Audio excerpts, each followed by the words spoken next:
station, and this is either jeepable or on horseback that the people reach over there. So, if you go to the next slide, you will see the first investigation report. It says that the incident culminated at about 14:20 hours, and the FIR has been filed at 14:30 hours. So after the incident finished, within 10 minutes, the police was there. It went there, it investigated, it went back, and then it filed the first investigation report. And the distance of travel is, one side is around about 30 minutes. So I don't think that it's humanly possible to do that. And if you see the contents of the FIR, the relevant part, if we have highlighted it for you, it says that the people, the handlers were across the border. So they, within this 10 minutes, they concluded and they found out in the investigation that whoever did it, from where he was being handled, it says there were indiscriminate firing, and so that is what it's trying to say. So this is all. Once we say that we have not seen any shred of evidence that how this evidence has been produced. So in this evidence, there are so many holes and leaks that there is a lot of red flags and questions.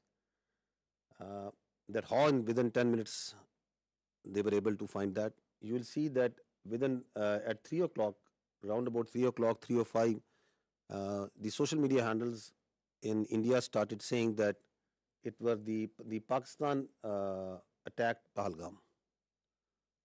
So they were absolutely sure that what happened. Uh, where is that evidence? We are till now today saying that okay, you knew at 3 o'clock that Pakistan attacked Pahalgam. Where is it? From where it's coming? Their TV channels started saying it. Please run this please run this clip of the TV channel. There are reports coming in of 4 tourists who have been targeted. They've been attacked by the terrorists.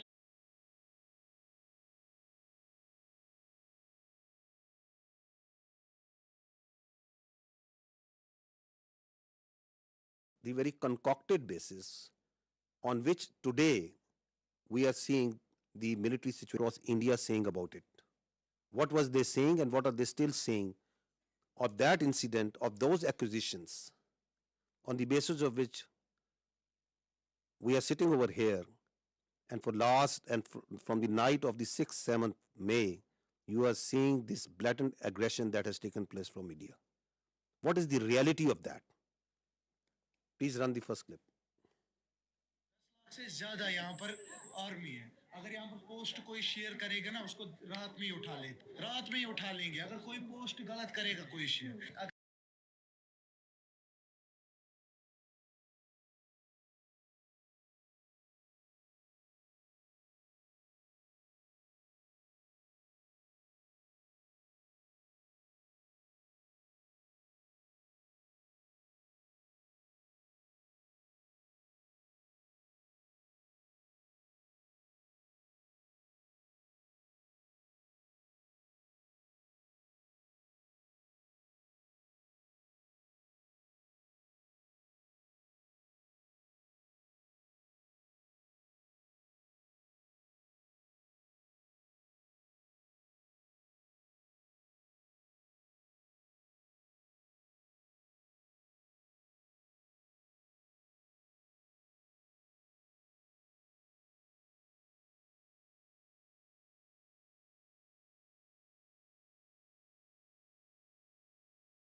there.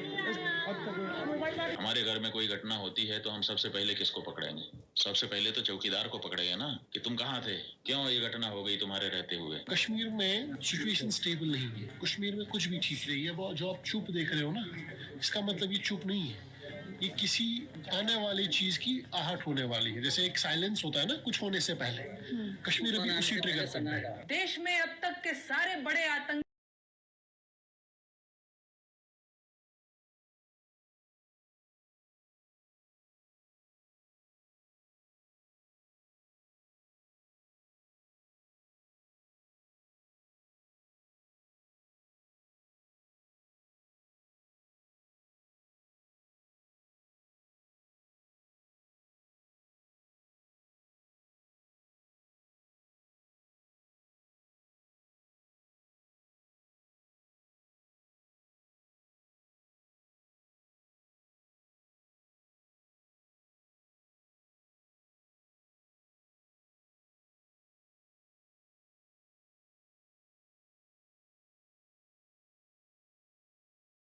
Questions, these very valid questions, this criticism that is coming from inside India, to divert attention from that, because they don't have any answers to this.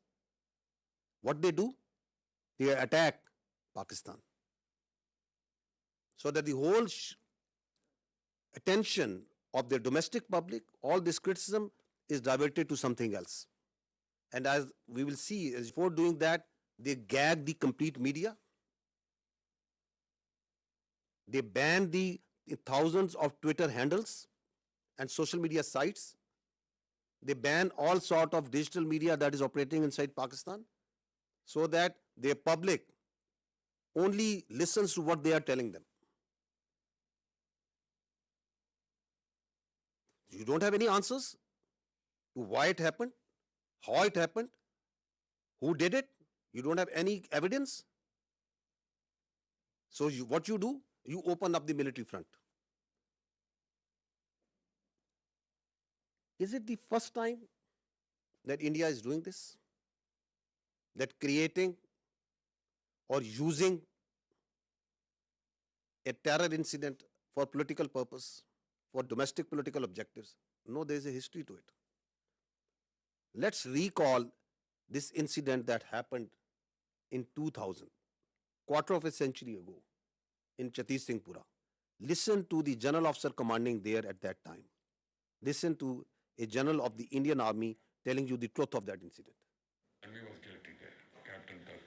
They were misused. रात ਨੂੰ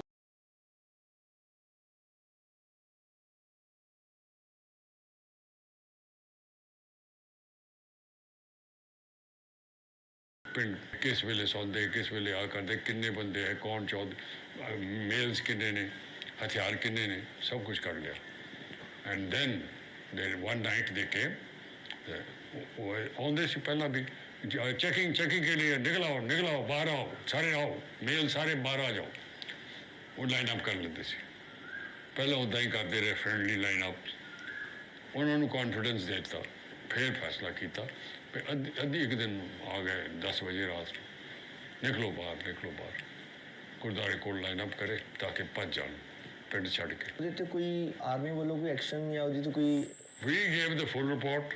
We said army was involved. Clinton kicked up a row. Due to me, a lot of lives have been lost. I want to know exactly what happened. The other human rights organization, United Nations, sent. And we sent them the report. Kya hoya? They knew. Americans knew.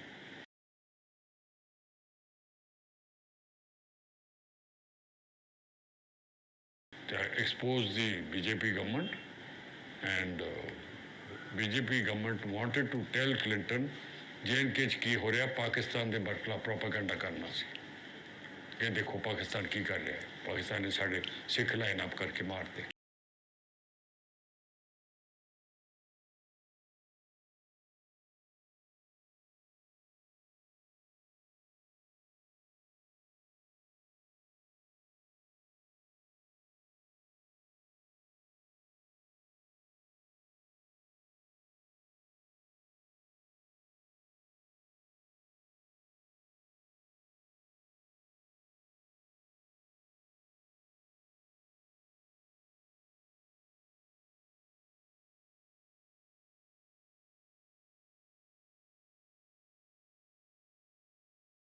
there is a history to it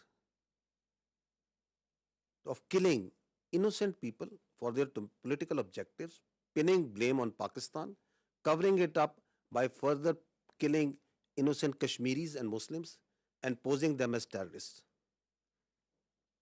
Go to the next slide and listen to the truth of Pulwama by the governor of Kashmir at that time, the Indian Kashmir at that time.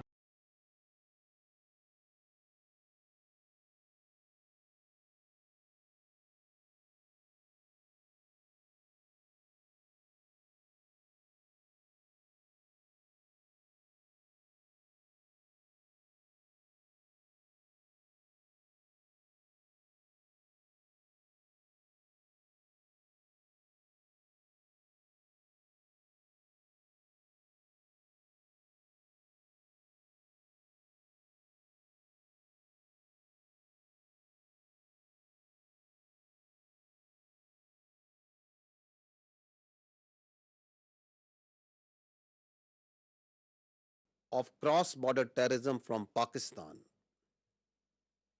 of these jihadi organizations supported by Pakistan, these concocted allegations, and then basis of that, you start going into military posturing and military action.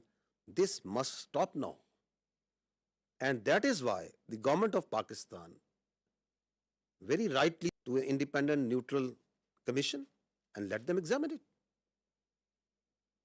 Nobody gives you the authority to become the judge, jury, and executioner. And that's what exactly India is doing right now.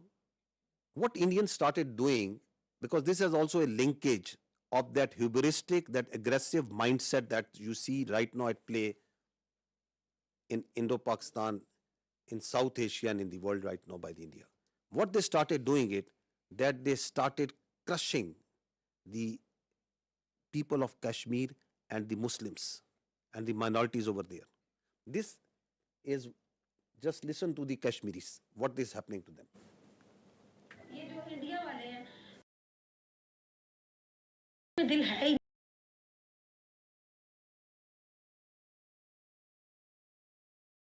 में जब उनका फैसला होना था तो उन्होंने उनको encounter कर दिया और इन्होंने हमें उनकी ना डेड बॉडी दी पाला भी था वो What we are telling you over here, that this is what they do.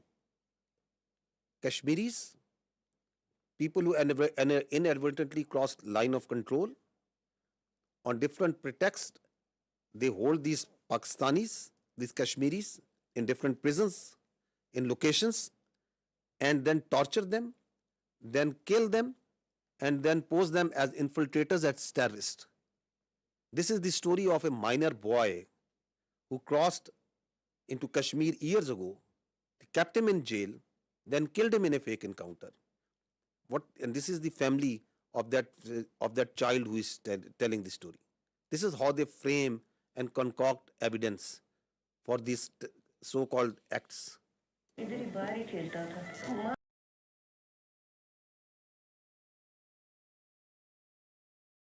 जब कोई इधर कोई आता था उनको मिलने के लिए कहते हैं ज़िया मुस्तफ़ा की कोई खबर है नहीं है हम यही कहते थे कि वो आएगा इंशाल्लाह ज़रूर आएगा कहती थी कि मैं देख के मर जाऊं तो फिर कोई अफसोस नहीं है मेरी वालिदा मोहतरमा उसके इंतज़ार में वो वफ़ात पा गई और इसी तरह से हमारे बड़े भाई दो बड़े भाई फौत हुए उसके इंतज़ार में हमारा वो प्यारा बच्चा वो इस तरह से मार दिया जेल से बाहर निकाल के ऐसे फर्जी नाम दे के कि उसको पता नहीं कौन सी जंगलात का पता था उसको क्या पता था जालिमो तुम्हारे वो जेल में है जेल से कैसे कोई बंदा राब्ता कर सकता है This boy in October 2013 this minor was taken into Indian custody and they killed him in October 21 on the charges of being a terrorist.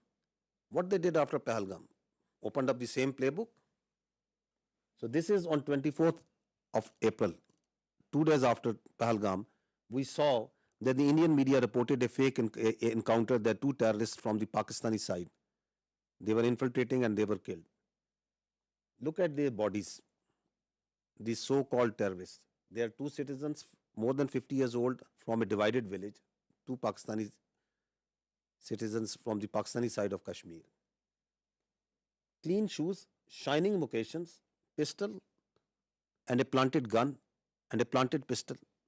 And these are the terrorists that are going across in an area which is a border which is infested with military forces all over.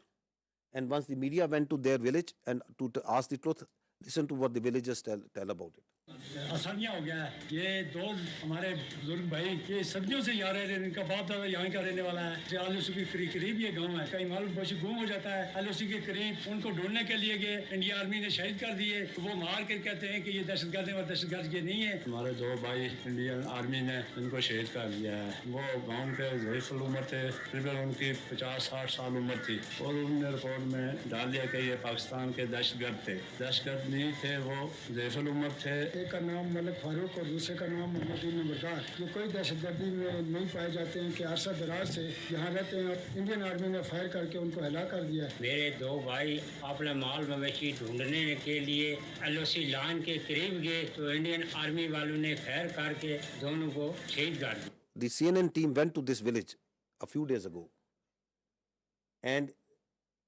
they went it to the same village and what he found about the reality. Elderly children and women are incredibly scared. He says, we want to take our livestock out to pasture, but the Indians are right.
You as independent journalists, please go and find the facts. These are the facts. You pick innocent people, you murder them, the army sits and tells them these are terrorists. They do it on daily basis. That are these the terrorists that the Pakistan is sending across? They are innocent people. And on basis of that, you ratchet up concocted lies, a story, and you put it out in the media, in international media. You blame Pakistan. You don't provide any evidence. And then you say, we will attack. This is exactly what they have done. Okay, that this terror plot was made by this and this. These are the mosques, and you attack mosques, the places of worship. Right under the eyes of the international community. The fact of the matter is, yes, there is terrorism.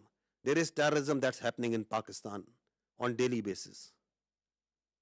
And who is sponsoring it? It's India. I'll give you the facts of this Indian sponsored and abetted terrorism in Pakistan. First, listen to what their leaders, their political and military leaders themselves say. What the evidence which is available publicly, what it tells us. जिस प्रकार से मुझे बहुत धन्यवाद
in Balochistan.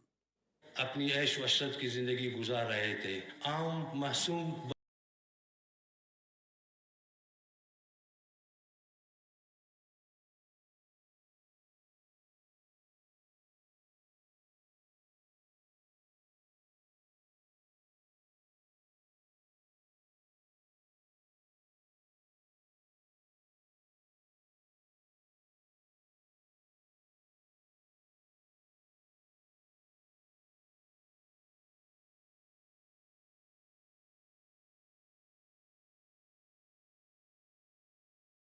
Listening and saying, and they are openly saying and jumping that we are going to do instructionist movement inside Balochistan.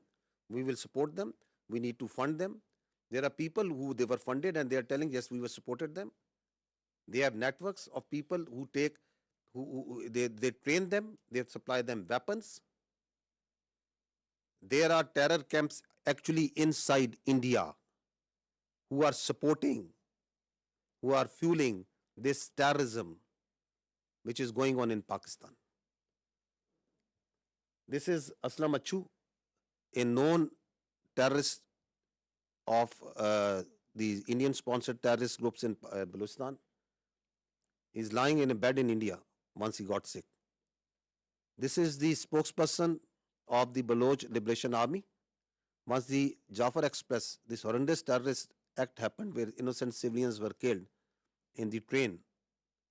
Where was he? He was being taken by the Indian media, and he's glorifying that act of a defunct, internationally recognized terrorist organization.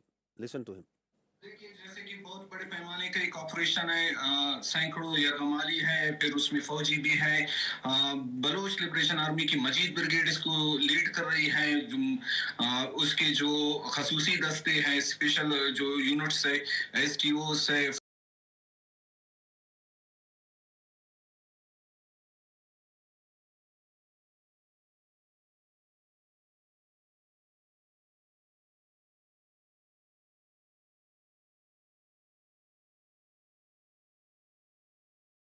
Now look at this way of this video that once the Jafar Express happened, this is a video that was shot exactly at the time when the train was blown up by the terrorists.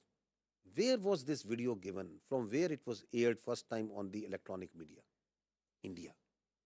Attack took place at around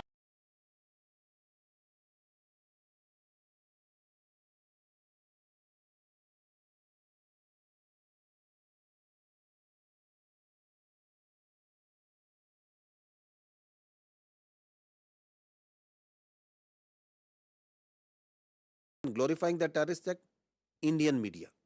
This is the evidence that we put in January of 24, the Foreign Office of Pakistan. We have credible evidence of the links between Indian agents and the assassination of 2 Pakistani nationals on Pakistani soil. These are killings for hire cases. Indian agents use technology and safe havens on foreign soil to commit assassinations in Pakistan. An Indian agent, Yogesh Kumar,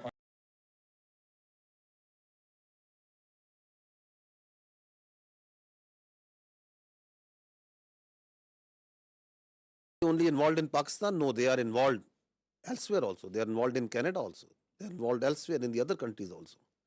You must have heard it again and again, but just to understand that why they are doing this, what they are doing right now, is because they don't want the world to ask these questions. You yourself support terrorism. You yourself mastermind terrorism. You yourself execute transnational killings. And at the same time, without any evidence, you concoct stories. And then on the pretext of those false presumptions, you carry out military aggression against innocent citizens. They are also responsible for transnational killings. Canadian security agencies have been actively pursuing credible allegations of a potential link between agents of the government of India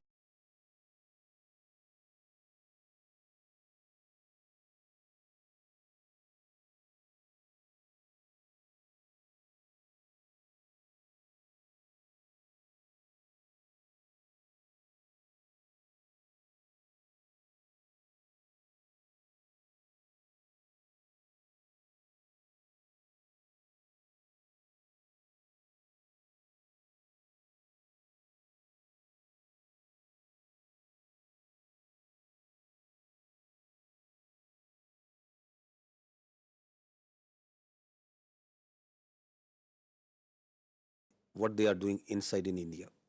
Once this Pahalgam incident happened, immediately after that, the National Security Council of Pakistan sat down and issued a declaration. What did they say in that declaration? One part of it, it says that the Indian attempts to inject volatility in the environment along Pakistan's eastern border is aimed at distracting Pakistan's counter-terrorism efforts.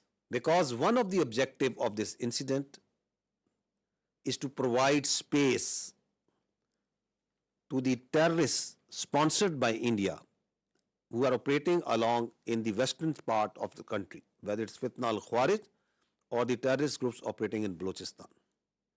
Because the government of Pakistan, its armed forces, security agencies are on daily basis tightening the noose against this Indian-sponsored terrorism. So one of the objectives is to distract and divert the security agencies, the armed forces, from these counter-terrorist operations.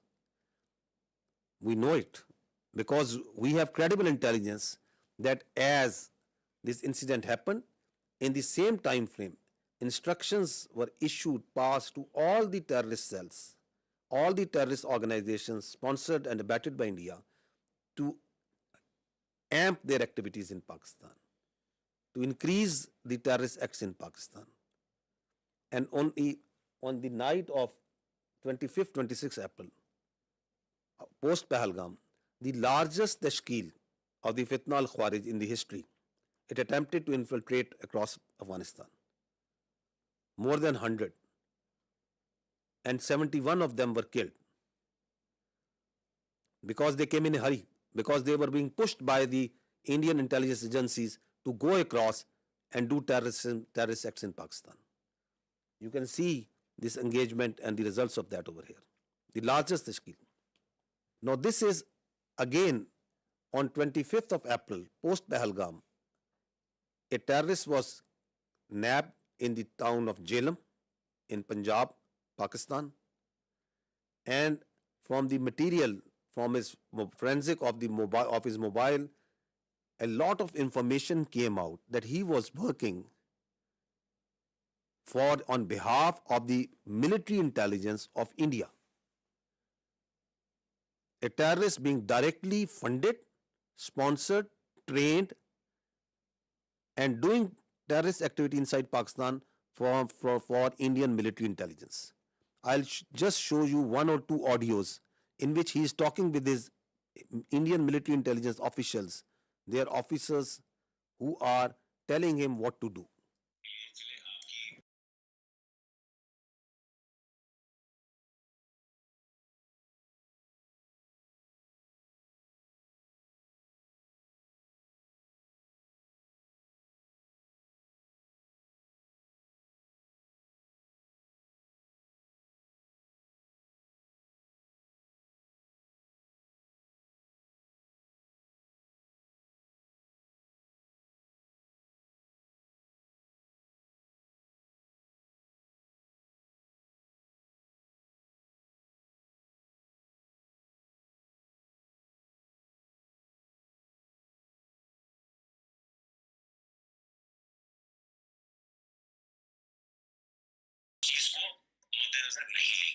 समझ गया। ठीक है ना?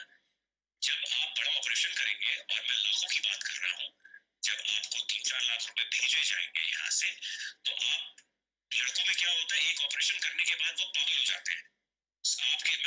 आप इस तरफ की बात कर रहा हूँ। उनको लगता है कि सामने वाला बंदा पैसा देने के मूड में नहीं है। जी नहीं, सामने वाला बंदा पैसा देगा, बट आपको वो टुकड़े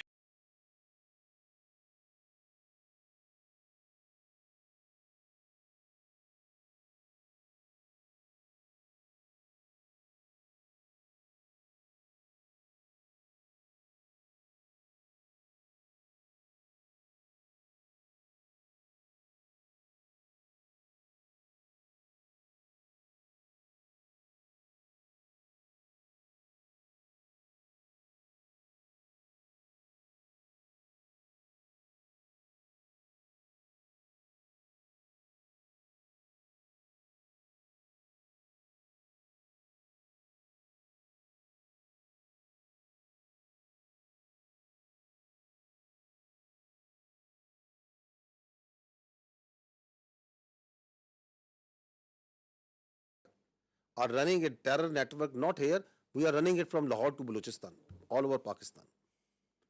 He is telling him that we are here since years and we are going to be here for years. That's not that I am doing it for one off. You are just one of my many that I am recruiting and I am going to pay. And what's he telling him? He is telling him the intricacies of terror financing. He is a serving major of Indian Army. So who is doing terrorism in Pakistan? This is just one Indian cell. And he is telling them that I can give you millions, I can give you lakhs. Just imagine how much they must be paying to Fitna al-Khawarij, how much they must be paying to the terrorist groups whom they are running in Balochistan. Not millions, billions. This is the reality. We are asking that just give some iota, some fraction of such sort of evidence for what you are telling that this Pahalgam, someone in that Pakistani state was involved in it. You don't have any evidence. The same way, you have no evidence that Pakistan is attacking for last 48 hours at multiple locations inside India. You just concoct stories. I think this time has come to ask the real questions, the better questions, that the Indian government needs to stop living in cinema and theatrics, and they need to come out of fiction. They need to stop creating fiction. This is reality. This is happening. There are there are cells that these people are putting bombs, planting bombs, killing innocent.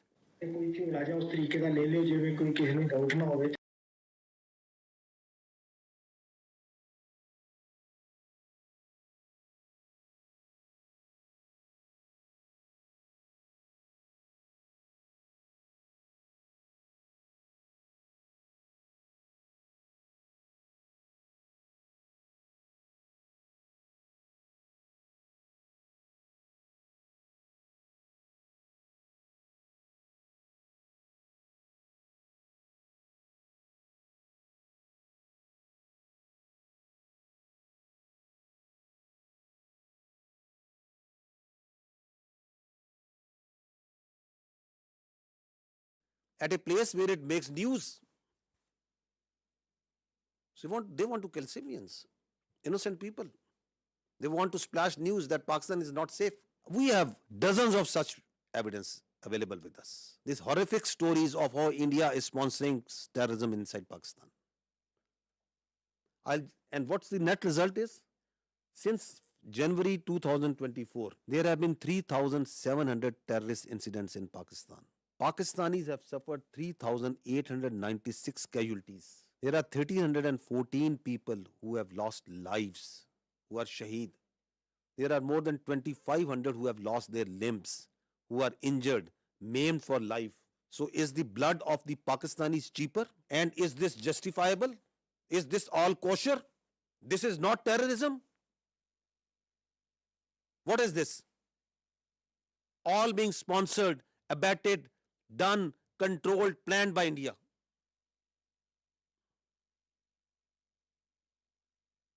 And you don't have any evidence for Pahalgam?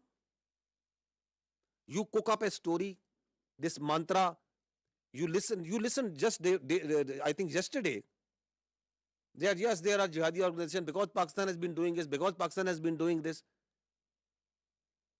that because Pakistan has been doing this, just because that, where is the evidence for that? That Pakistan has history. Which history? Tell us about this incident. We have for each and every incident, we can tell you how the Indian hands were involved. Your leaders are on public display. They are saying that we are going to do terrorism inside Pakistan. We are going to destabilize Pakistan. And please understand this, that Pakistan is the last bulwark state standing against this terrorism. This creeping ideology, this perverted ideology that is coming from our West. If this country of 240 million plus people, if this terrorism, this perverted ideology takes roots over there, just feel the consequences of that for the world. Who is fighting against it on a daily basis? We, the people of Pakistan, the armed forces, the security forces. The figures tell themselves 190 operations per day. Since January 24, more than 77,000 counter-terrorism operations have been done by the state of Pakistan. We are fighting it on daily basis. And India is sponsoring and supporting these terrorists for its very myopic and short-term interest. If this bulwark state, which is fighting against this terrorism, not on only behalf of the people of Pakistan, but for the people of the world, if it gets distracted, which is one of the objectives of the India, what consequences it will have for the region and the world. Also keep this thing in mind. Now, on the pretext of action against this Pahalgam incident, their perpetrators, rather than giving credible evidence, what they started an oppression campaign against the Muslims and the Kashmiris in particular. This is what is happening right now in Kashmir. More than 50 houses have been bulldozed and blasted. More than 2,500 innocent Kashmiris have been taken into custody, God knows where. This is happening right now. This is their counter-terrorism operations that is going on.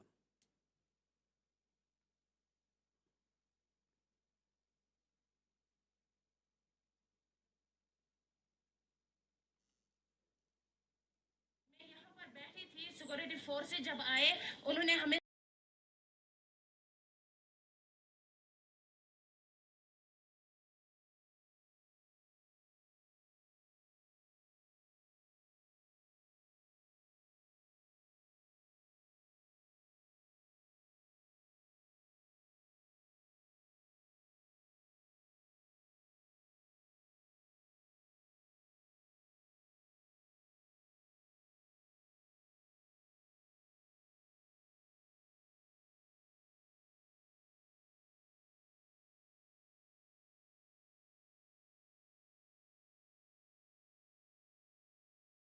किया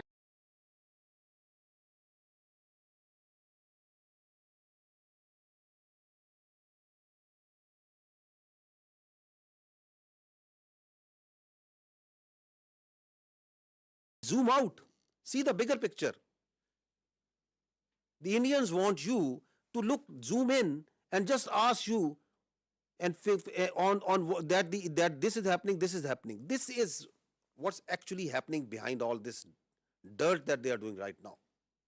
This is continuing on daily basis. This oppression, what's happening on the streets of India to the Muslims and the minorities.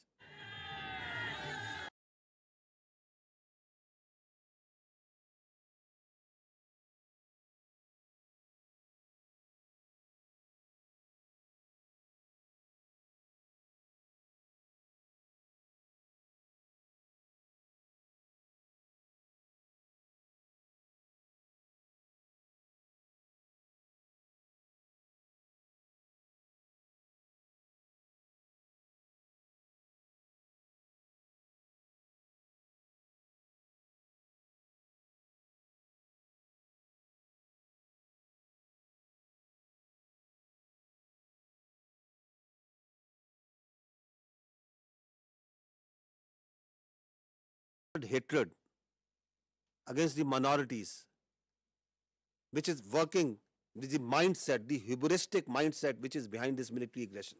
The problem here is what India is doing, that they are doing two things. They are externalizing their internal problems and they are internalizing their external problems. So oppression of the minorities, extremism and terrorism is an internal problem of India. Rather than addressing that, rather than addressing this oppression, this extremism, this rising Hindutva within India, rather than addressing it, they are, this internal problem, they are externalizing it by putting blames on Pakistan and other countries, that this terrorism and this extremism is being exported from here. It is not. It is their internal extremism and oppression, day in, day out, 24 hours, that the minorities, that the Muslims, that the Kashmiris, that the Sikhs and others are facing there. You need to address it at home. Please don't externalize it. And Kashmir, ladies and gentlemen, is an external problem. It is an internationally recognized disputed territory between two countries,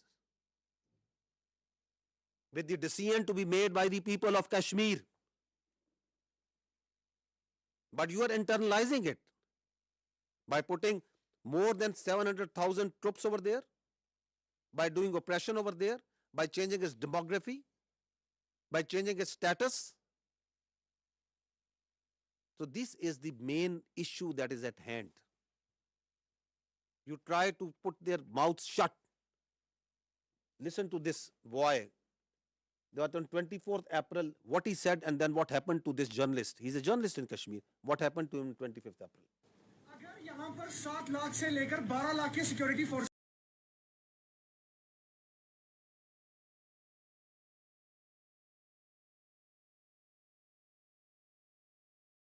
on this. Ask the security agencies. कितनी companies है यहाँ? RR है, SSB है, CRPF है, army है, BSF है. वो क्या जग मार रहे थे फिर? गवर्नमेंट क्या कर रही थी? मैं उससे सवाल कर रहा हूँ आप सब लोगों के माध्यम से कि क्या कर रहा था गवर्नमेंट? होम मिनिस्टर साहब यहाँ आए. होम मिनिस्टर साहब मैं आपसे सवाल कर रहा हूँ ये क्यों हुआ?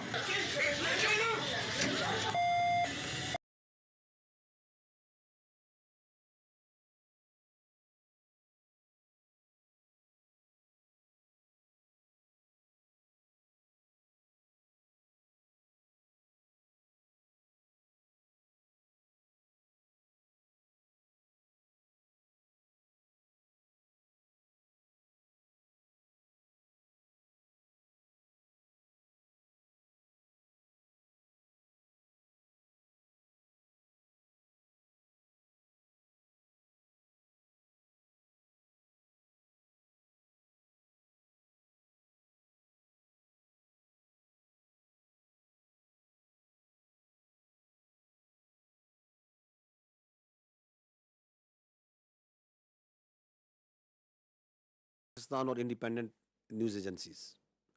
You shut down the X and the other social media platforms because you don't have the capacity, you don't have the patience, you don't have the morality to listen to the truth. This is what's happening.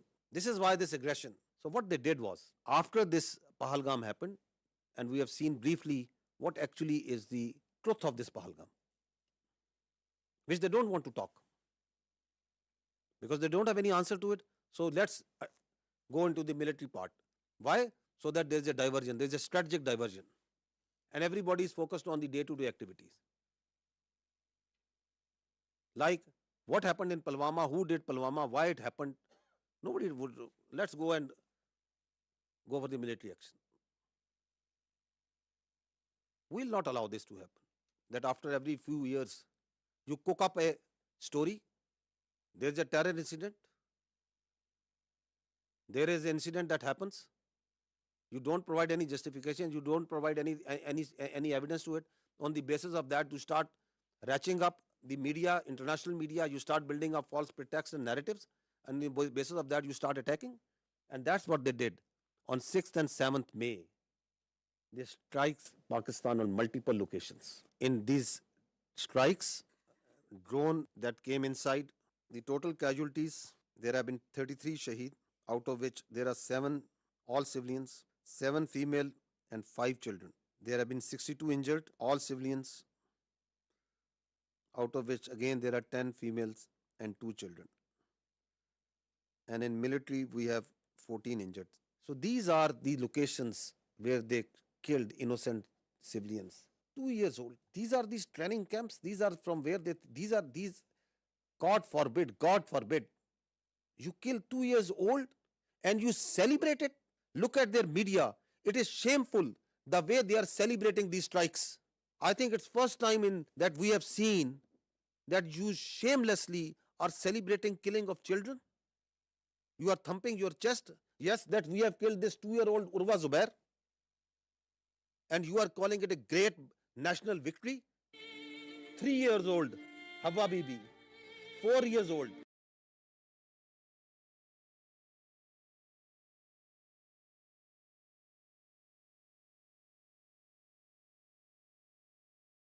small baby. This is what happened on 6th and 7th of May.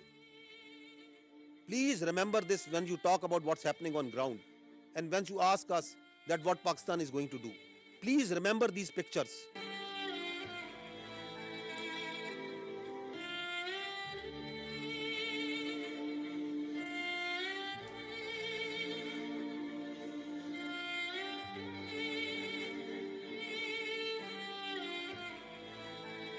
I ask you again, I request you to remember these pictures. They are in the conscience of the people of Pakistan and the state of Pakistan. India has killed innocent children on false pretexts. And they are thumping their chest. They are celebrating this killing of innocent. This is what they did to the mosques, to the places of worship. See the desecration of our Holy Quran. This is Murid Ke. This is the mosque that they bombed. See the Holy Quran. Tell me, please tell me, which religion allows this? Which humanity allows this? Which UN convention allows this? Which Geneva Convention allows this? Which human rights allow this? And you celebrate it? And you say we have done a great deed to the Indian people and we have done a great deed to the world peace? By taking out mosques, by taking out innocent children, by desecrating Holy Quran. This is Bahawalpur. They came on the night of 6th and 7th. They killed the innocent children. They desecrated the Holy Quran. This is what they did.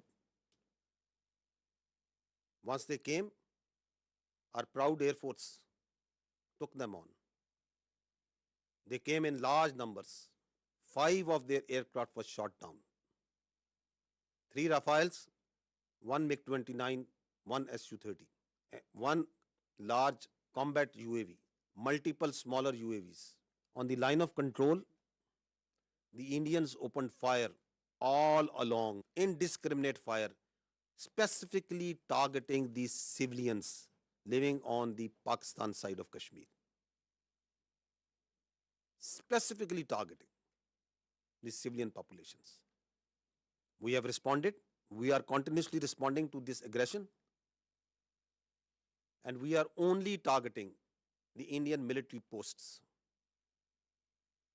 We are being very careful because Pakistan, the state and its people and its armed forces do not believe in targeting innocent civilians. We have neither the culture nor our religion allow nor our morality allow that we target innocent people, that we target holy places. And I will show you the evidence that how precisely we are targeting only their military posts. So this is their brigade headquarters.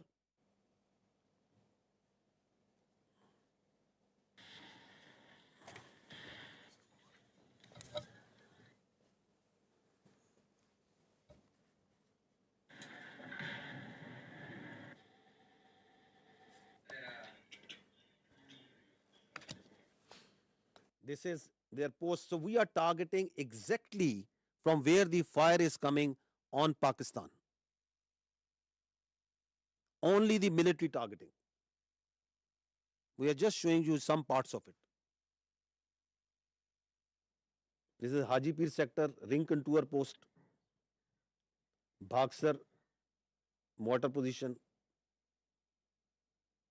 This is Danna top. This is the LP post. In continuation of what I said earlier, that one of the purpose of this Pahalgam and the continued action that is going on is to distract the counter-terrorism operations of Pakistan.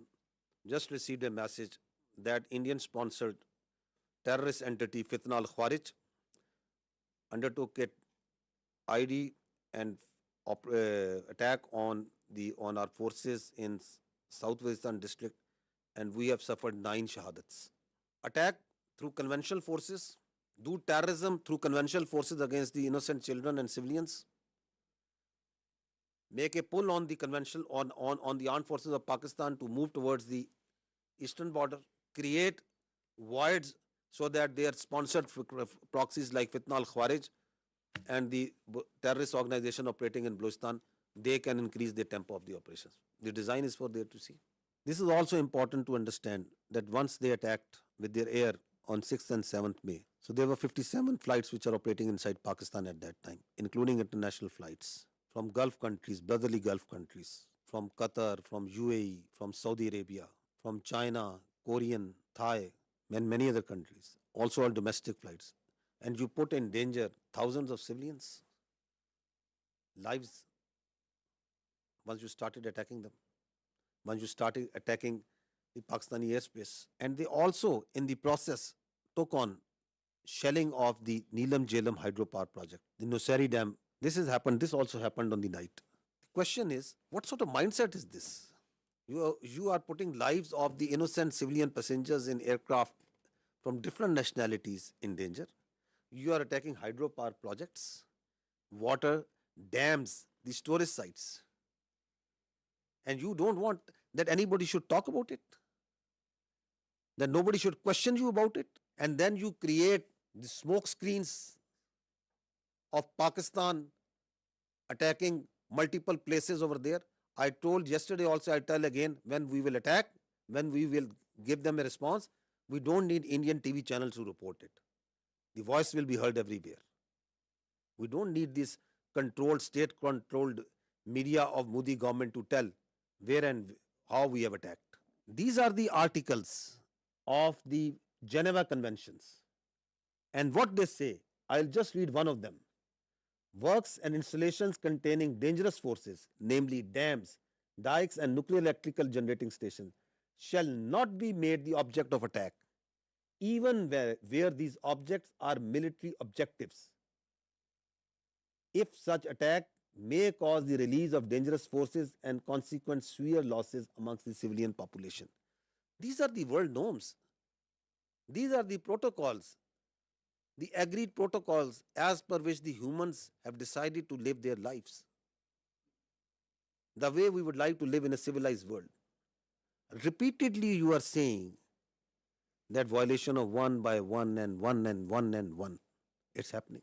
And then we saw today, yesterday and then today also, they are sending Israeli-made Harpy and Harop drones inside Pakistan. Swarm drone attacks. You must have observed it. They are sending it. We have so far taken out 77 drones, neutralized them through hard kill and soft kill. At multiple locations they have come. Whenever these drones come, they are detected. They believe, like if they thought that they are very high tech aircraft and they will be able to go scot-free. They, I think, thought that these very sophisticated low cross-section drones, they can come and create havoc over there. We have taken we are taking each one of them out. Not one of them has been able to go back to India, and not one of them will be able to go back. So we watched each one of them.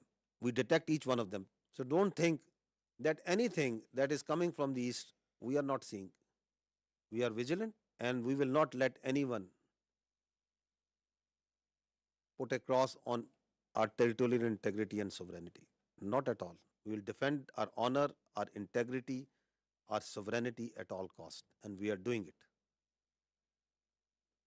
So these drones that have been shot, we are collecting the debris from all over Pakistan, and these are our war trophies that we will rub on their faces. On the night of 6th and 7th, we asked them to pick up the debris from their side. This time, this service we are doing for them, whatever they are sending.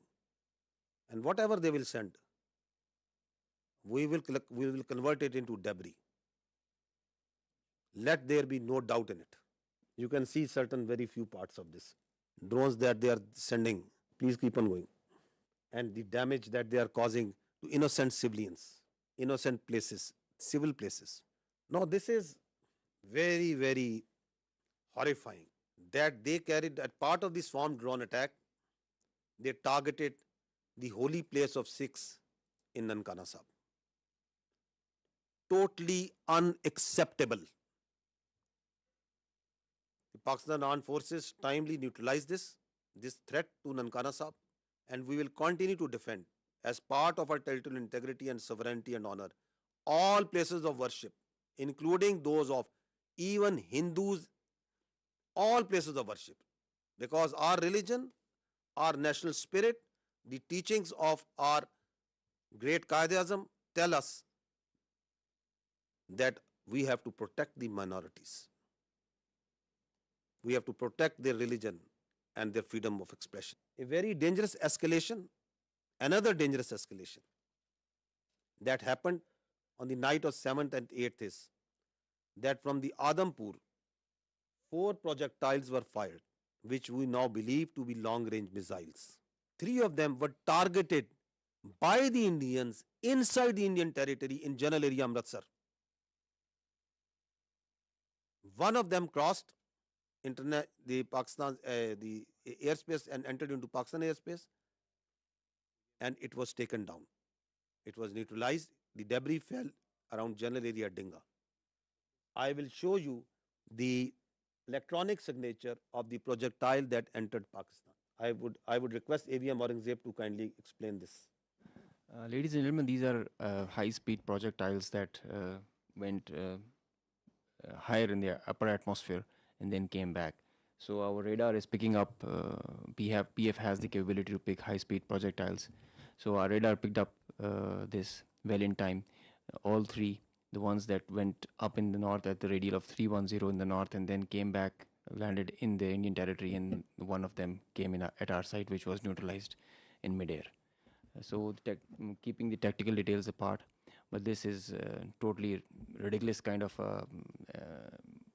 concept of operation where you are jeopardizing your own safety of your own people and escalating this thing to such a point which might be point of no return. So this is near Dinga because there is a methodology, there is a way where and how to engage it, and there it was shot down and taken down. This is a part of the debris of that projectile, that long-range missile that came. Now, this is again interesting, the Indian propaganda that is going on day in, day out for last 24, 36 hours that we are seeing, that Pakistan has attacked at multiple places in India. Pakistan has attacked, Pakistan aircraft is there, and Pakistan have strike missiles and send drones and do what and I don't know what. We have got so sick and tired, and it is no, we just stopped even following this sort of nonsense and stories and humor that is coming from there. The Indian journalists are themselves also saying, I never deleted tweets, but today I am deleting all tweets that I made without verifying the claims of our Indian media channels. I feel sad, not because of tweeting, but more so because I wrongly believed what I saw. As an Indian, I am fuming. Last night, our news channels fed us lies, fake strikes on Karachi, imaginary evasions, recycled videos, no facts, just drama. While citizens left feeling proud, the world watched us become a joke. This is not patriotism, it's betrayal, shameful. Another journalist, I hope the editors of all TV news media have a hard look at themselves. You were a national embarrassment last night, every single one of you. What a shame.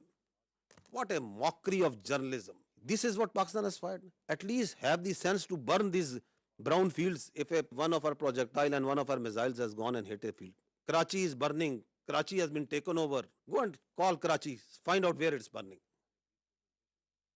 Pakistan JF-17 Thunders have been taken out. At least show me the debris of one aircraft.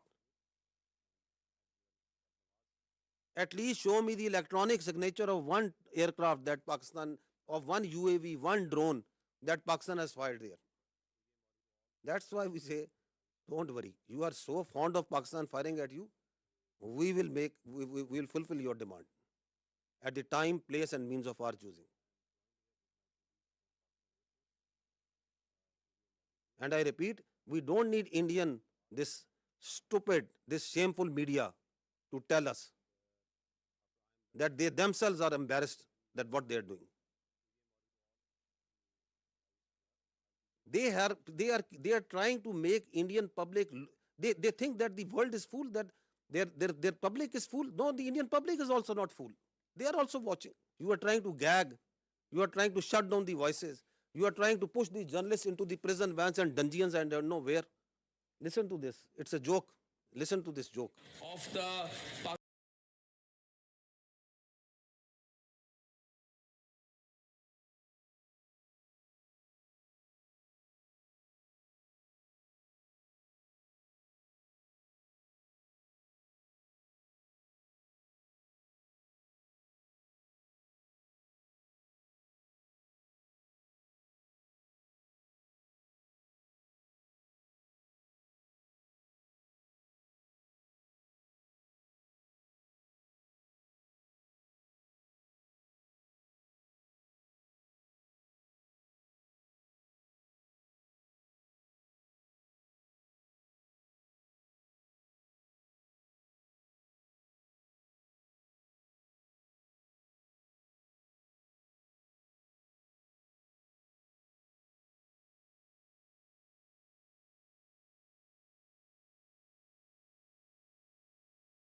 Islamabad.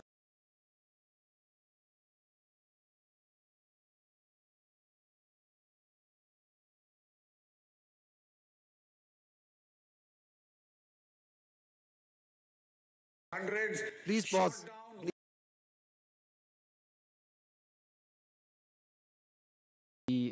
Supposedly a PL-15 missile that they think is lying on the floor or somewhere. This one, I think you are referring to this one. Yeah, this one. Yeah. Which they are claiming again and again it's a PL-15. Children at science fairs make better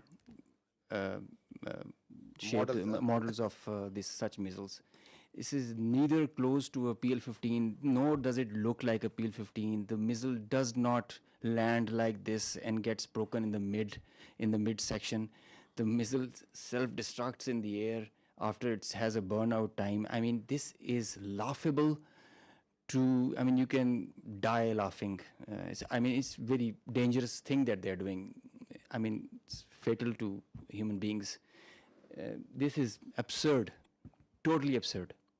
Missiles don't land like this and get broken in the midsection, nor they are of white color if they are not dummy. So, and as far as the seekers are concerned, well, we say that we fired at them, so they're supposed to have seekers. We did fire. They're supposed to bring debris to prove the claim. They did this last time also in 2019. They showed a piece of an AMRAAM that they shot an F-16. The piece of an AMRAAM doesn't prove that they shot an F-16. It proves that we fired at them. Some part of the aircraft proves that they got the better of it.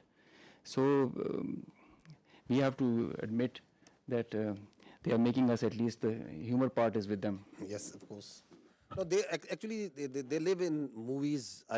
I must give credit. They have a very good theater. They have very good this Bollywood. But that's not the reality. You have to grow out. Please stop living in Bollywood. Grow up. 2 JF-17s over Pakistan.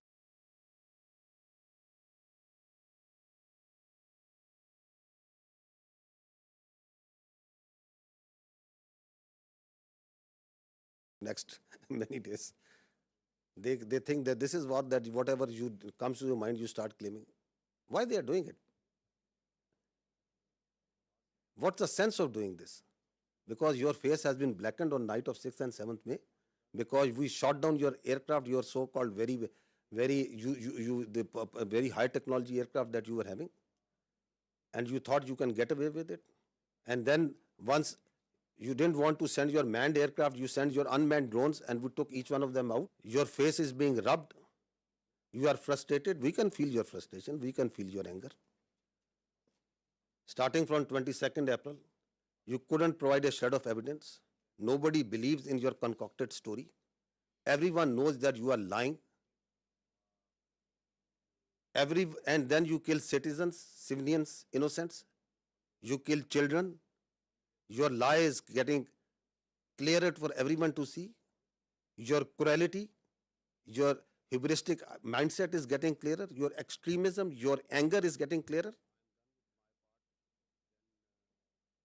So you have to satisfy. And the people inside your country, starting from 22nd April, they are asking you, what have you done? Who are these people? Why there is this security failure? Because you have no answer to them? No, you concoct stories. We have taken down F-16. Karachi is burning. Quetta is burning. Prime Minister of Pakistan has been taken to a safe location. This, that, whatever comes to your mind. Is this a joke going on? These are two states. Their lives of hundreds of millions of people, thousands of millions of people at stake. The world peace is at stake. And this is what you are feeding. This is the war frenzy you are making. You watch their TV and they are showing that there are sirens going on, civil defense raids going on. You want to create war hysteria? This is another point that I want to highlight, that we request the international media to fact check before buying their stories. This is just a very fresh story. about someone who was leading the prayer, the funeral prayer of the people who died in one of the unfortunate place in this 6th, 7th, one of the mosques that was taken out. And the Indians started planting that this person who was leading is brother of someone whom they claim. You people are much more informed than me on this, huh? So they started saying, no, listen to this. It's again sad that how people fall prey to these cooked up stories. So this is the British High Commissioner in UK.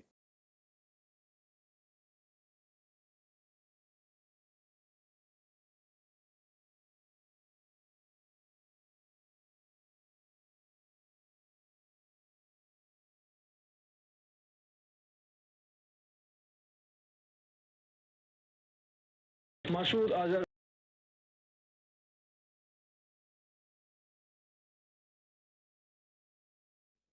Your High Commissioner in UK is saying that this man is leading the prayers. Your media is saying he has died. So before you cook up a story, I would request our dear friends, whoever is writing the script over there of these fiction book that they are writing, that at least match the notes amongst yourself. Abdul Rauf Azhar, Masood Azhar's brother.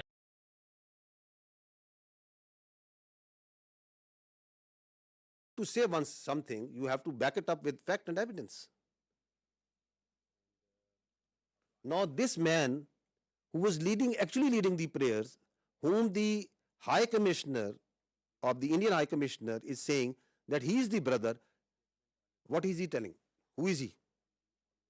This man is Hafiz Abdul Rauf and he is telling, who am I?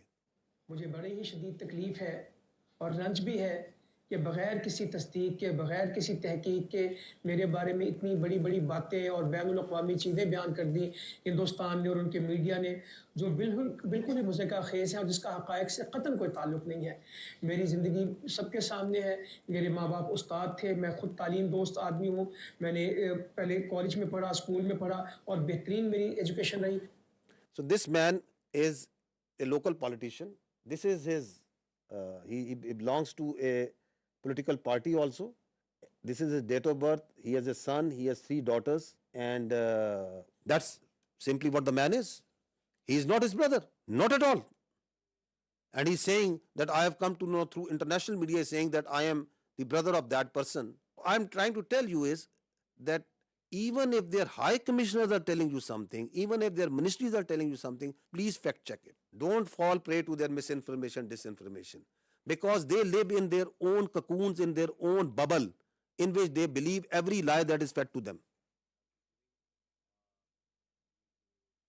India has become a disinformation, misinformation churning machine, and the only thing that can counter this is fact and reality. Again, unfortunate part that even reputed journalists like Barkha Dutt, whom people tend to believe what they are reporting on their social media. Breaking: a Pakistani pilot is in Indian custody. More details awaited. India thwarts multiple missiles and drone attacks by Pakistan on Jammu, Pathankot, and so many others. So once their person's position of authority inside India, like their high commissioners, like their spokesperson, they'll tell you lies after lies, then perhaps they are not at fault. But it's responsibility of a good journalist to fact check. Why we are requesting you this? Because once this process, this conflict that is going on, India is going to put lot of lies, fabricate lies, keep on feeding it to you, media, international media, on hourly, on minute by minute basis. Please fact check it. So she's a responsible journalist, Barkha Dutt. But she also fell prey to this bundle of lies that is coming from them. And then people listen to her and journalists like them, and then they start believing. More such examples of lies and lies and lies. More lies. We just wanted to give you the total of the drones that we have shot down so far is 77. These are at multiple places this collection process of these war trophies is going on. Now, I would say that what they are playing right now on their media, this is phantom defense. Again, this is what they have taken out a page from the history. That was in 2016. US journalists must be remembering that after the Uri incident, they came out with a phantom strike. Their DGMO and their officers came and they started claiming that we have gone inside Pakistan and we have done this and that, and we checked and there was nothing. Absolutely nothing that has happened. And they claimed it. They still claim it. Like the way Abhinandan, the pilot we captured, they shot down 2 aircraft and they awarded him with one of their gallantry awards. Because they don't want to face the reality. So, from the following that model of phantom strike, now we see phantom defense. That Pakistan has attacked multiple places and we have defended. Great, we have done great job, okay. Show us the electronic signature. We can show you for each and every projectile that is coming, every drone that is coming inside. We can show you the debris. They send drones, we show you debris. I can lay down and fill this room, half of this room will be filled by the debris of the Indian drones. Because we don't lie. If we had casualties, we took the media, international media, to each and every place where they struck. We don't lie, we don't hide. So this is it. And if your air defense is so strong that you have taken out each and every missile and every drone, I'll ask you just one question. On night of 6th and 7th, once you shamelessly attacked holy places, the mosques, you attacked the innocent civilians. You came out with all your numbers in the air. Your whole air defense was lit up. You came at the time and place of your choosing. And after you have released weapons, only after that, once our Air Force struck back, why couldn't you take just one of our missiles? You were well prepared. That is the birth. And now once you call this phantom defense, then everything is going up and everything is being neutralized. Have some common sense, my dears, at that side before you start conjuring up stories. So far, 33 Pakistani Shaheed, 62 injured. That's the cost that we have paid. And I'll tell you, I've told you before, each and every drop of blood is in our conscience, in the conscience of these armed forces, the people and the state of Pakistan. You can't get away with it. Thank you. Bismillahirrahmanirrahim. Ladies and gentlemen, I am the Deputy Chief Air Operations. On behalf of the Chief of the Air Staff and the whole Pakistan Air Force, I would like to avail this opportunity to first of all thank Allah, the Almighty, and dedicate this historic face-off to the Pakistani nation for their trust and faith in the armed forces. Very special thanks to the military leadership for their foresight and all-out support by the Chief of the Army Staff, and especially to the Chief of the Air Staff for his guidance, strategic vision, and the direction that he gave to the Air Force to create history like this. He really led from the front. He was involved all the way during this operation, spearheaded it, choreographed it. We call it the new art of war. This BVR fight of a couple of dozens up to 70 from their side, about 40, crossing 100, is the first ever in the history of aviation. It is going to be taught as a textbook case and a study and a reference material in the aerial combat history. I will distill some tactical details for you because they impact on the larger strategy, and run through very quickly so as to bring you all up to speed on what happened and how did it happen. This is the Indian side, this is the Pakistani side. we had some caps in the north, center, south, and AEW just to support it. And the IF fighters started an initial build-up that was picked up from the north and the center across IB at 0010 hours. And by that time, PAF had initiated its response within 2 minutes. By 0012, our response was activated. The IF started to get their fighters get airborne in large numbers. By the time it has come to 12:30, we were pretty sure that this is going to be the day and the time to knock some sense into these guys once again. So we commenced our multi-domain operations, the pride and joy and the new concept of war that we have. This is the picture that's getting jumbled up. We have huge number of IF fighters that are stacked up in azimuth and vertical all across, and the PF DCA response is in position. The complete package, when it gets into shape, it is on 4 axes, and we perceive that they will have 4 incisions just to embroil. Up to 60 aircraft, including 14 Rafales, were electronically ID'd by all through our electromagnetic operational environment. We call it the EMO. So by the time they were in air, we had sorted out and contracted all fighters and accounted for. The 60 number, that augmented to 72 through their scrambles that kept on coming just to reinforce and supplement and to saturate the air defense. They thought they could do that for the Pakistani ADG, air defense ground environment. The complete DCA package response by Pakistani side was also there. We had 42 high-tech aircraft on our side, and the strategy was to have force concentration in our selected AOR and fight at our own strength. PF fighters ensured Pakistan's air sovereignty, and because of that, we first rerouted all civilian traffic that was about to go from Lahore, Islamabad, and this area, because we thought that this is going to be the hot plate. So we wanted safety for all the civil airliners. When they had seen this kind of a strong defense on our side, they resorted to launching their air-to-ground weapons while being cis-frontier. And as soon as they had launched the weapons, we could ID that instantly. And the Chief of the Air Staff, as I mentioned, he was in the COC.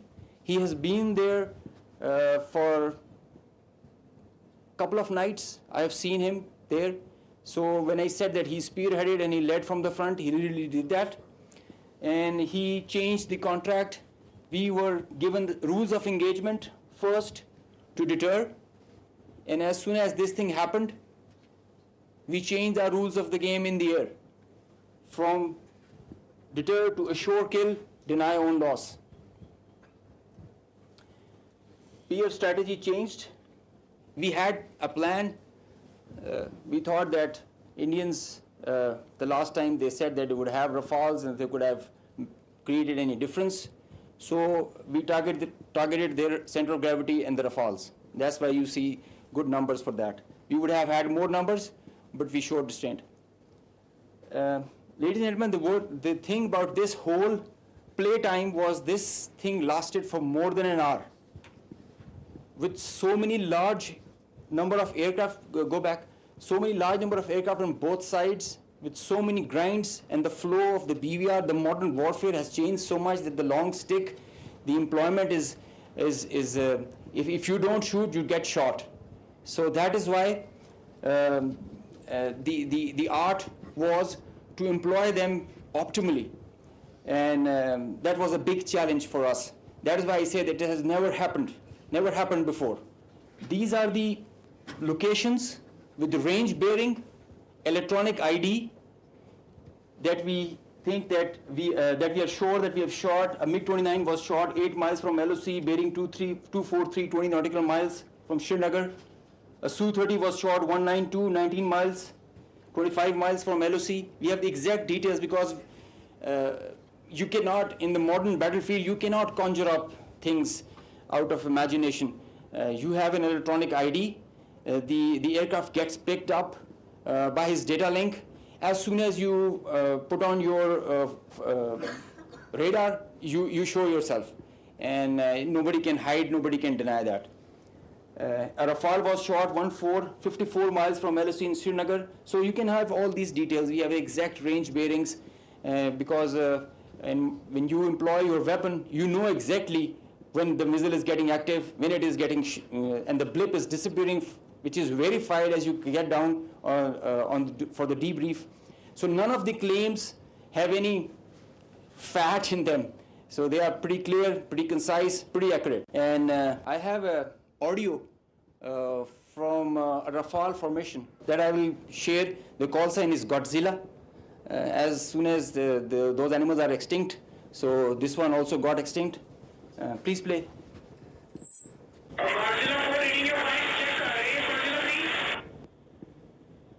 So he's asking whereabouts of his formation member.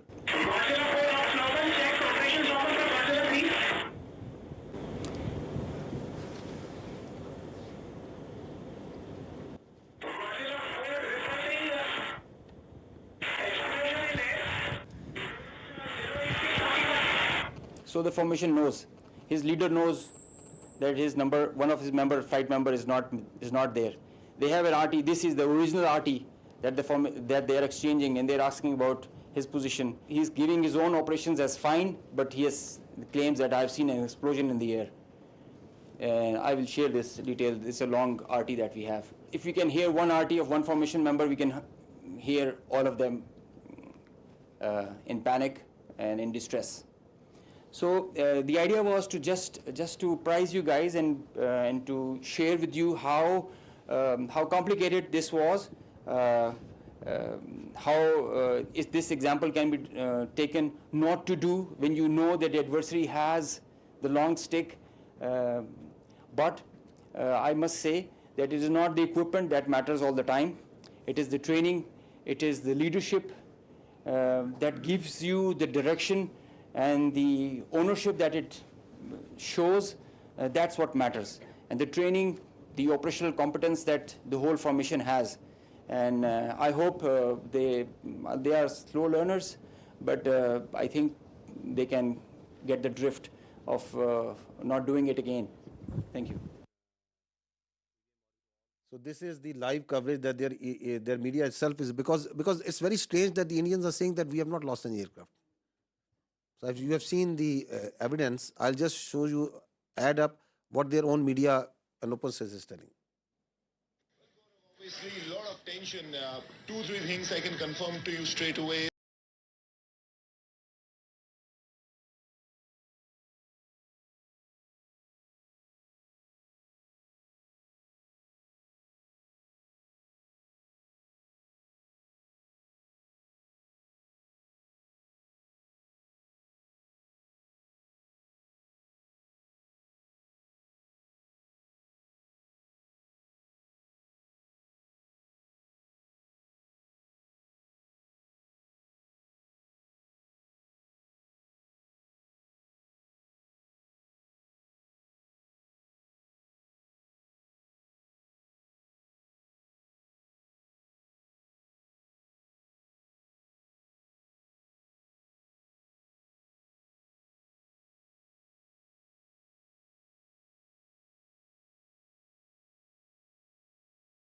At that time, they are saying that we know that in Jammu and Kashmir, and the kills were 5.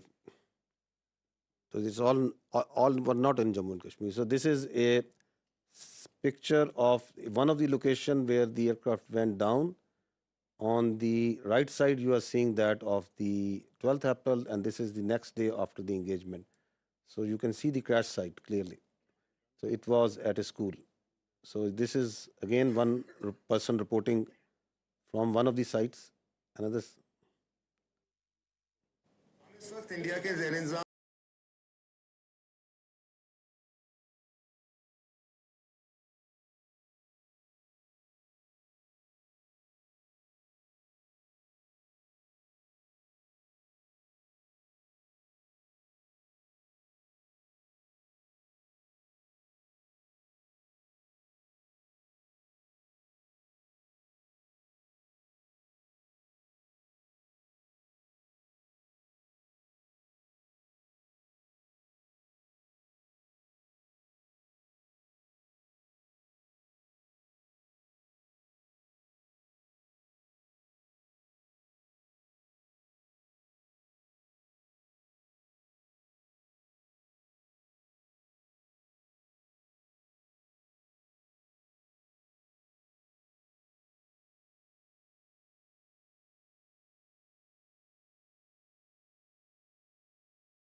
I think, yet to even acknowledge what they lost in 2019. So we are not much worried that they are not acknowledging.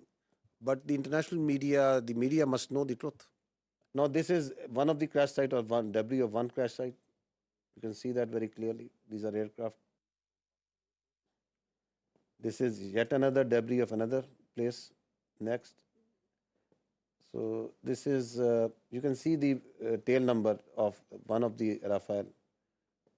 You can see it clearly that is lying. That tail, which was at one time was on an aircraft, is now on ground, detached. This is again, this engine was one part of one Rafale at one time, now it is on ground burning. The Indians may say that we have not lost everything. But fortunately, I think for the world, we are living in 21st century. It is not 18th century. Everything leaves a mark. So this is, again, you can see again from the Rafale. And that is lying on ground. Indian soldiers killed. The information minister said about 40 to 50 earlier this week. The defense minister has told us about 25. What is the latest official figure from the army? So we don't have any confirmed figure from on the casualties because we can give you confirmed that Alhamdulillah there has been not till now a single combat casualty of any soldier on the Pakistani side. There are injuries, but not any shahadat on our side. We understand from the observation that we are having of the posts and the military installations that are being targeted, that severe damage has occurred to them. I have shown you some visuals also of that. But we don't have any confirmation on any figure. All these numbers that you are listing, they emerge in the media because of the local environment that is on the Kashmir side, line of control, and this side and that side. So we also hear those because people talk, there are journalists, there are local people reporting. But unlike the Indians, we are always very careful with our facts. So I will not give you anything which I don't have factual substantiation. That so many drones we have shot down. If I say 77, that means 77 drones have been shot down. If we say 5 aircraft have been shot down, that means 5 aircraft have been shot down. We substantiate everything with facts. So we also hear this chatter of numbers. So the chatter is there. It's always there because the people talk. There are dead bodies. There are funerals. There are ambulances moving. There is everything that's going on. But I don't work on assumptions and on chatter. We'll give you the facts when we have the facts. You said that 77 drones were shot down. Some of them... I'm sorry to say, I'm saying neutralized because some have been soft killed, some have been hard killed. We in military use this word shot very conveniently. No, I'm sorry. It is 77 have been neutralized. Yes, neutralized, and you said some of them in Rawalpindi, right? Yeah. So how come they entered Pakistani territory so deeply before they were neutralized? I am happy that I have an expert on my right side. Shooting down a UAV, a loitering munition, or a killer drone, it has its own dynamics. There is a hard way of killing it, a hard kill and a soft kill. Most preferred is a soft kill. Most preferred because the number, it thrives on its number. And so the most preferred is the soft kill. So then there are opportunities where you get that vulnerability on that bird or the UAV or the loiter munition when you engage it. As soon as the bird is about to hit or is not getting neutralized or handled by a soft kill, you go for a hard kill. So sometimes it travels inside because you know that it is going to a destination or predetermined thing. It can loiter for 8 hours, 6 hours. So that is why that kind of a dosage is given and administered accordingly. So sometimes the birds are shot right there and then because of a soft kill. And if it doesn't work, a hard kill is done. Juliette Monceau from AFP News Agency. I wanted to know if there have been any direct talk between India and Pakistan yet, and if it's not direct, indirect talk, and if yes, through which country? So I can confirm you that I heard some news about direct communication between the Indian NSA and Pakistan NSA. No such communication has been made. And as far as indirect, I think you'll get a better answer from the Ministry of Foreign Affairs, because all this diplomatic initiative is being spearheaded by them. Xinhua News Agency. According to WAFDA yesterday, that the Netlum hydropower project has been shut down due to the missile attack, as you are also shown some footage. Can you verify the news that it has been shut down, and what is the status right now? So regarding of that, we know that in Pakistan there are still a lot of civil facilities such as the hydropower dam and power plants. Are there any strengthened measures such like anti-missile system taken to prevent such a attack happen again? This is my first question. Coming to the second part, I'll not go into the specific details, obviously because of operational reasons, that what air defense measures or anti-aircraft measures have been taken around them. But we have a very robust layered tiered air defense system in Pakistan. And so I'll leave it to that. I'll not go into the details that which thing and how it is protected. Of course, the damage that you have seen and publicly we have released that damage. The concerned authorities have to take the corrective measures, and for which whatever, if they have to shut it down, it is their prerogative, and the Water and Power Development Authority and their concerned partners who will take those. So we know that in the transcript yesterday released from the Foreign Ministry about Deputy Prime Minister and Foreign Minister's briefing to Islamabad-based ambassador, they said that it was mentioned that South Asia is home of 1/5 of the world population, and it could ill afford irresponsible actions like the others carried out by India last night. We think the countries, the friendly countries in the neighborhood can do to help in this situation. To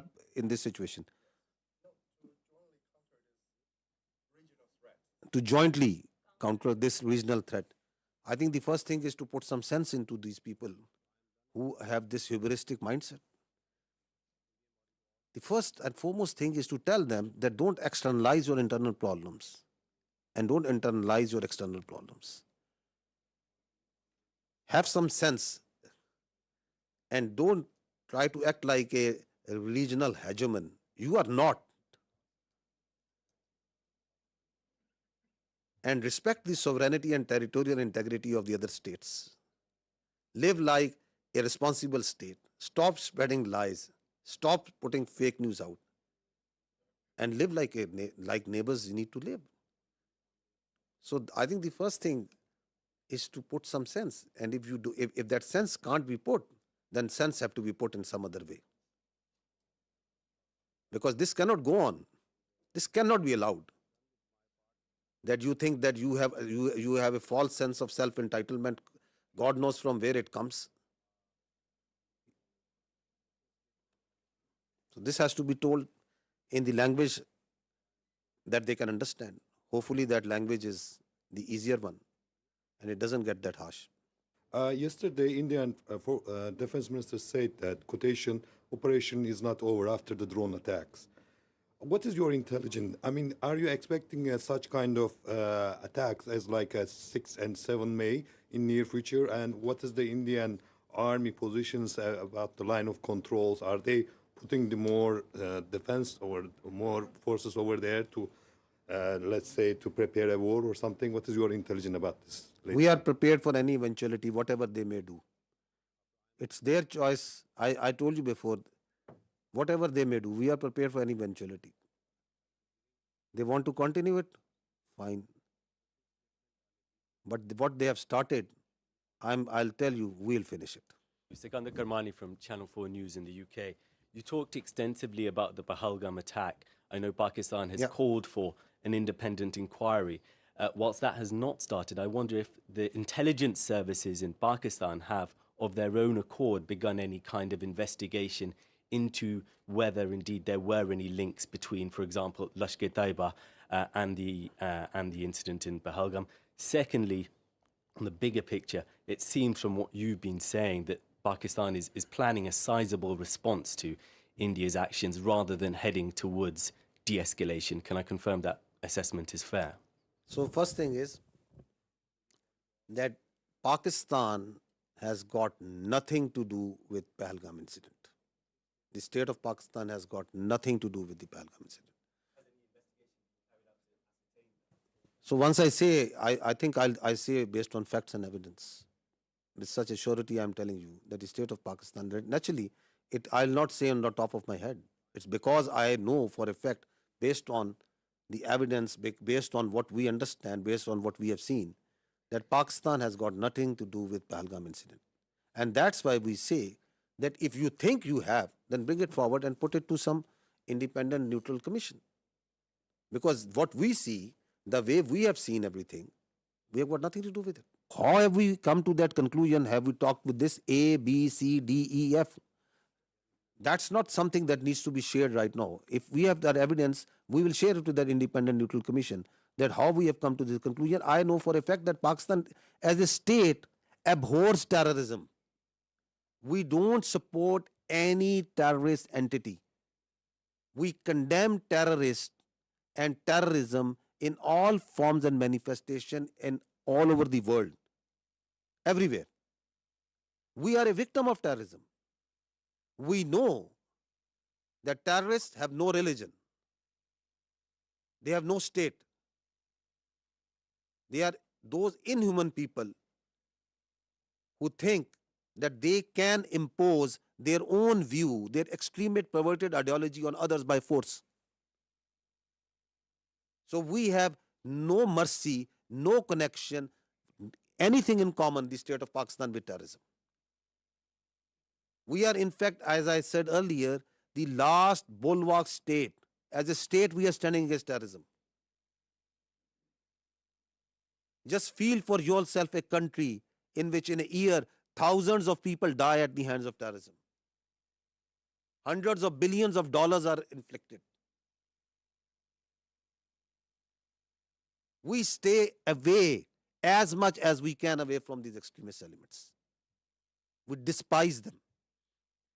Those who think that they can impose their perverted ideology through bullet. Absolutely not. State of Pakistan has got nothing to do with Pahalgam incident. Absolutely nothing.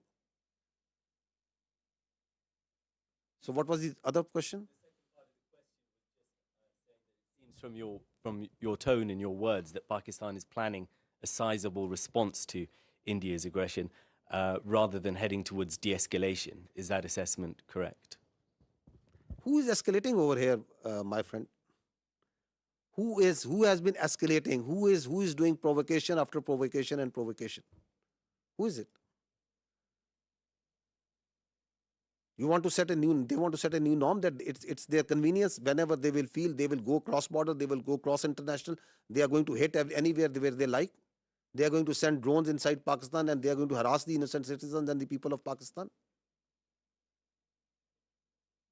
They can do terrorism here. You heard just now that I am here for years and we will be here for years and we are having this network from Lahore to Balochistan. What do you think of Pakistan? That we will allow all this to happen? Once we say we have all the rights to do whatever to protect the honor, integrity and sovereignty of people of Pakistan. Whatever we have been doing so far is just protecting ourselves. And we have been doing it with a lot of grace and alhamdulillah with a lot of success. And we are rubbing their nose on every day, every hour, from wherever they are coming. Whether they are doing this shelling and this firing on line of control, they are getting a befitting response. Once they came in here, they got a befitting response. They sent in their drone, they are getting a befitting response. So at a time, place and method of our choosing, we will do whatever we will do. We are not beholden to anyone else but the people of Pakistan. Kamran Yusuf from TRT World. First, a little clarity. A couple of days back, Pakistan's Deputy Prime Minister told me in an interview and confirmed that there was a contact between Pakistani and the Indian National Security Advisor. And you were saying that there was no contact. Please clarify that. The Deputy Prime Minister said you there was a contact if there is a contact between 1, 2, 3, 4 parties. So I'm telling you there was no direct contact between the Pakistani NSA and the Indian NSA. If one party is talking to someone and is talking to someone, is talking to someone, that happens in diplomacy, that is a practice. That is nothing something novel. But I can confirm you there was no direct contact. About the air defense of Pakistan, when you see the ingress routes for fighter jets and they are trying to avoid certain areas, this means that this air defense is pretty effective. They are following certain profiles of weapon delivery which are there meant to evade surface to air missiles. This means that they are effective. Both the countries have very effective air defense systems, the S-400 from their side and equally capable, if not more, from our side in the north and in the south. There are certain ways the high MADs and the low MADs are employed, certain ways where fighters are employed. And that's the way the air combat and the modern air combat is progressing. So Pakistan has a very effective air defense system. We did have one kill because of that. I can assure you. Alaikum. First of all, thank you for this. I'm Hamza Jalani with the Financial Times. And I just wanted to ask, you mentioned that you got one kill with air defenses. If you could explain for the 4 other kills, which aircraft was used, whether it was J-10C or JF-17, and if there was an air-to-air missile used, if it was the PL-15, and whether that was the PL-15 export version or the original version. If you could tell me in very non-technical terms about air defense system, what are the capabilities that Pakistan have when it comes to neutralizing surface to surface and air to surface missile systems? Air to surface? Okay. This means academic discourse, a pretty intense kind when you are asking such technical details, and we'll bore the rest of the people with them. But I must, on a broad guideline, that the Pakistan Air Force air defense system is pretty capable of handling high-speed, long-range vectors, even hypersonic weapons. So this should be pretty comforting to everybody inside Pakistan. A. B. Delving into details that which platform applied which weapon. You see, in modern warfare, all the players have their own contracts as per the game plan, and they create opportunities. Sometimes you have cross pockets which are of providence. So let's not go into details with which aircraft at which angle and aspect, and at D-Max was it at what delta. But we did have a high MAD kill. We had participation from GF-17, the F-16s, the J-10s, and PL-15E or X or Y. It's the short log that we had. Ji, Assalamu alaikum. Abid Hussain from Al Jazeera. My question to DG ISPR Saab. Sir, my question is that obviously you have denied very robustly that we did not send any drones or any missiles to India. So would you very categorically say what happened yesterday in terms of the videos that they have shown in Jammu particularly, was that a false flag operation from the Indian side? And subsequently, maybe, perhaps tomorrow, whenever they come up with some sort of debris, which you have asked in this thing, if that does happen, how would you perhaps, is it going to become a he said, she said thing or something else? So these two things. If we had sent anything, it will leave a electronic signature, one. We have all the records of the airspace, that what goes there and what goes from here to there and what comes from there to here, and it's all timestamped. So we are pretty confident once we say that nothing went from here. And as far as they are concerned, we don't give much damn and credence to whatever they say. So whatever they are saying on Pahalgam, whatever they are saying about these mosques and places of worship where they say there are terror camps and there was some training, whatever they are saying about that Pakistan yesterday, the havoc that they had caused to Pakistan yesterday, how many aircraft they have taken it out, whatever they are saying that what we have launched over there. So I've just shown you their High Commissioner, a very responsible person, is telling that this man, who is he, falsely calling someone who is someone else is someone else. And then the same media who is telling you stories, they have already declared him dead. So who to believe over there? What to believe? You said that we are not escalating, but how does Pakistan military see the next steps on the escalation ladder? And do you foresee any ramp-offs in this process? Escalation ladder, you know, it is always unpredictable. Any of us have predicted that Indians would launch a phantom defense last night and start claiming that Pakistan has attacked India at 15 locations? Or you could have predicted about 2 days ago that after 2 days India would say that they have taken out the Karachi port and it's burning. With such a belligerent who can come out with any story, who has no morality, could you predict that they could go and they will try to knock out the one of the holiest places of Sikhs, who are part of the majority of whom live in India and they are their citizens, Nankana Sahib, that they would plan such a thing? Could you predict that they will themselves target their own citizens and their own places and do in Amritsar with missiles? Can you predict that? You are asking me to predict that how I am going to behave?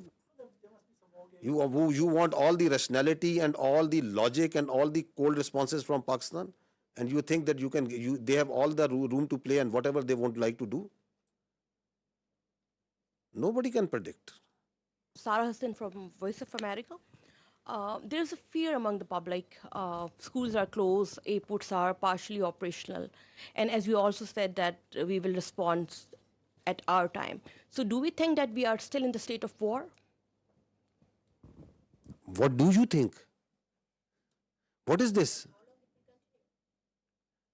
Till the time the territorial integrity, sovereignty and honor of Pakistan requires that. If Pakistan's airspace, Pakistan's land, Pakistan's ADIZ and territorial waters, there's no compromise. There's no compromise. Pakistan's people, when they are threatened, their loss of life, loss of material, it cannot go unnoticed, cannot go like that. We owe it to our nation. And the pride and the trust the Pakistani nation has on our armed forces, we have always upheld it at all cost. At all cost. We did try to tell them with our tactical brilliance in Pulwama. Now we showed them our operational prowess and strategic guile and guide. And I think they should take heed. This is the best we can.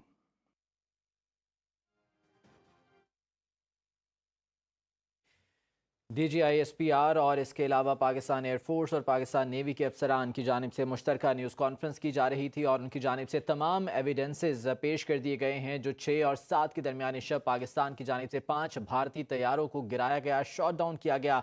इसके अलावा जो शहादतें हुई पाकिस्तान में, उस हवाले से भी बाकायदा तौर पर DG ISPR की जानिब से बता दिया गया है। DG ISPR lieutenant general Ahmed Sharif Chaudhry की जानिब से कहा गया कि पहलगाम वाक़े से पाकिस्तान का कोई लेना देना नहीं है, पाकिस्तान का बिल्कुल भी कोई ताल्लुक नहीं है। अगर इस हवाले से भारत के पास किसी भी किस्म के कोई सबूत मौजूद हैं तो उसको किसी भी इंडिपेंडेंट और गैर जानिबदार प्लेटफॉर्म पर रख सकता है और उसका जवाब हम ज़रूर देंगे। उन्होंने कहा कि जो FIR दर्ज की गई थी पहलगाम वाक़े के बाद वो सिर्फ 10 मिनट के अंदर दर्ज कर ली जाती है, हालांकि जहां पर ये इंसिडेंट हुआ था वहां से पुलिस स्टेशन का फासला तकरीबन 25 मिनट की दूरी पर है। इसके अलावा उन्होंने बहावलपुर, मुरीद के और दीगर उन जगहों की भी तस्वीर दिखाई और स्लाइड्स दिखाकर ये वाज़े किया कि किस तरह से भारत ने वहां पर शहरी आबादी को निशाना बनाया है। DG ISPR का कहना था कि भारतीय हुकूमत के पास शहरियों के सवालात के कोई जवाब नहीं हैं, उन्होंने सिर्फ अपने अंदरूनी मामलात से तवज्जो हटाने के लिए ऐसा किया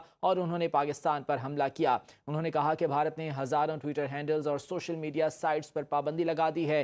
पाकिस्तान के तमाम तर डिजिटल मीडिया पर भारत में पाबंदी लगा दी गई ताकि उनके अवाम सिर्फ वही सुने जो वो बताना चाहते हैं। भारत के पास कोई सबूत नहीं है, पहलगाम वाक़े में कौन मुलविस है ये आप नहीं जानते।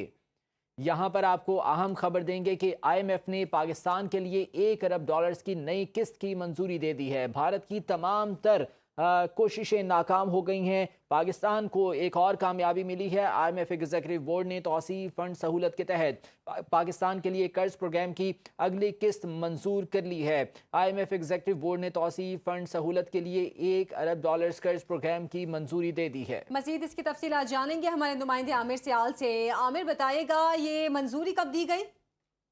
जी, आज वाशिंगटन में IMF के एग्जीक्यूटिव बोर्ड का इजलास था, उसमें यह मंजूरी दी गई है और पाकिस्तान को कर्ज प्रोग्राम के तहत जो है $1.1 अरब की दूसरी किस्त जारी की जाएगी।